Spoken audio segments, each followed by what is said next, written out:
Okay, so this is just a quick short video to show the difference between the ASG Dan Wesson and a Tanaka M66, which is the steel variant of the M19.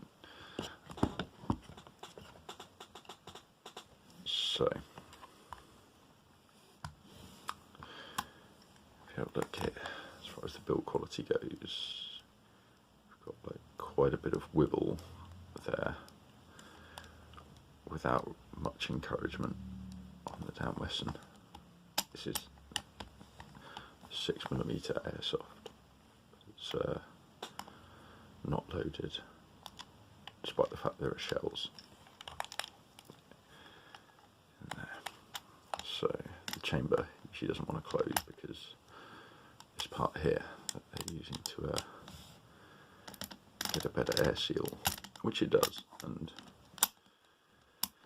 it's been the 6-inch variant, gets about 420 feet per second, which is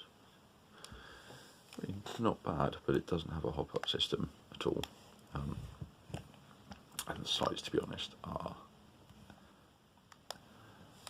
not that good, and the fact that there's this wobble, that's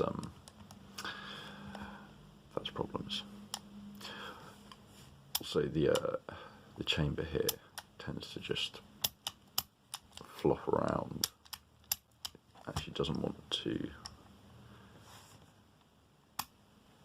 be level both sides. It kind of drops in. So yeah, it's quite happy to push out on this side, and you see by comparison it's in, whereas that's the correct position for firing. It's also really not particularly nice, and you can see there that's not ready to fire. That should be the firing position. It is loud,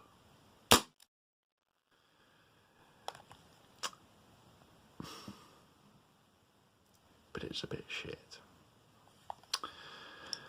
This grip is also pretty horrible. Right. The plastic that they used for it, oh dear, you could have tried a lot harder on that.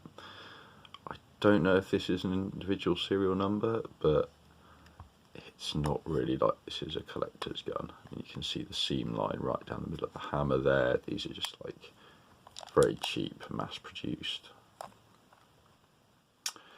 But it does have a novelty factor, you know, you can sort of eject the shells out, and that's kind of cool. And you can use speed loaders, and I believe that the Safari Land ones do actually work as well. So, right, put that to one side, and this is a Tanaka. So, similar finishing, although this is actually made of plastic, and it's very light compared to some of the other Tanakas, some of the heavyweights and Jupiter finish models.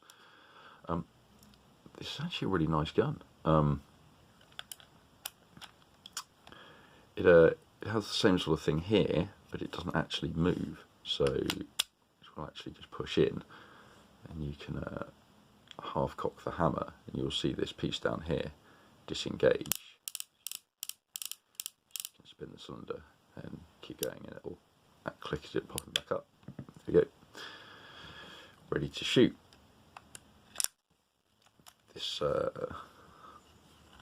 This particular system, as you can see, look, it's not loaded here at all.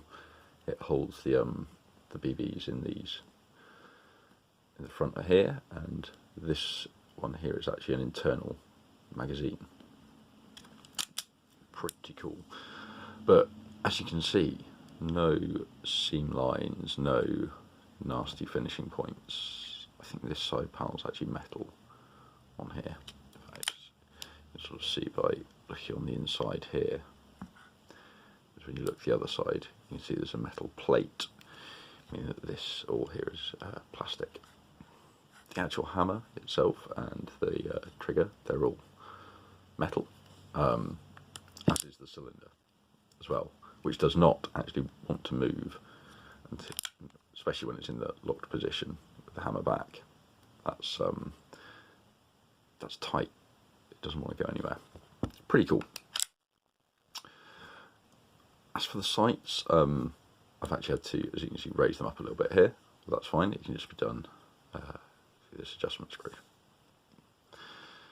So all in all, pretty good. It's got the Smith & Wesson logo, and being a Tanaka, you can put real steel grips on, so you can just remove that. These are plastic, not the best, but they look good, and that's half what it's about. Actual shooting performance is not too bad on this. You get 12 shots, so you can hold one in each of the cylinders, and then in the internal magazine, which I believe sits just there. Yeah, it's down this tube here. It will hold a further 6 shots. And as you can probably see down here, it's even got the correct branding on it, which is pretty cool for an airsoft gun. But anyway, that's just a couple of the differences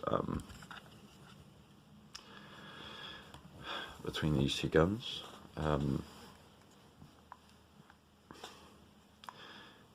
Given the choice, I mean, this is the only one that you actually could skirmish. This one is too powerful for you to be able to take out. It's got no hop up. It's got shells that will that you lose all over the place, so not ideal. Whereas this kind of is. They've made it a they've made it simple enough. You can put this on the side again. You can sort of like flick it in. Not really advised, but it can be done. Also, it's pretty cool. I'll probably do a follow-up video going into this in detail, but you can see there's a firing pin there, which actually moves in. Pretty cool. This is how loud it is. So not bad. But you'll notice that the clicks that you get a few. So you get 1 click, 2 click, and the hammer is all the way back. And notice how far back it goes here. And then you release. If you were to use the double action, the hammer goes back and back and back and back. I'll try and do it as slowly as I can. And there it releases. So if you ever get any light striking from using higher power gas, which they don't recommend that you do in these, but I kind of think you could probably get away with it. I'm using 01 green gas and getting about 270 to 280 FPS, and I guess my house is like 20 degrees at the moment, so not too bad. Yeah, definitely more skirmishable and a lot more fun, and the actual build quality is actually something that makes it like quite a good fidget spinner. Anyway, that's been my quick overview of the comparison between the ASG and the Tanaka Works.